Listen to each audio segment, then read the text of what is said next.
It's a very interesting entertainer. So ఒక point, దేవుడికి related ఒక పాయింట్ని తీసుకొని దాన్ని ఎంటర్టైన్మెంట్ వేలో వెళ్ళాం మనకు. సో అది ప్రాపర్గా టీజర్ కానీ సినిమా కానీ చూస్తే మీకు క్లారిటీ వస్తుంది దాంతో. అచ్చా అచ్చా, ఓకే. సో అయితే మీరు అన్నట్టు ఏడీగా కూడా వర్క్ చేశారు కదా రాజమౌళి గారి దగ్గర.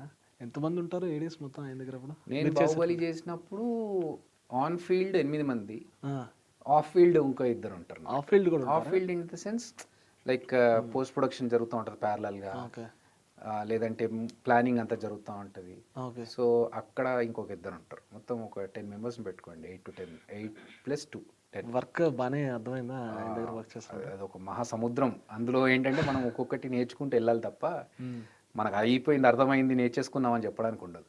ఏం లేదు, జస్ట్ ఫాలో అవుతూ ఉండాలి. ఆయన ఏం చేస్తున్నాడు అని అబ్జర్వ్ చేస్తూ ఉంటే మనకు నేర్చుకోవడానికి చాలా ఉంటుంది.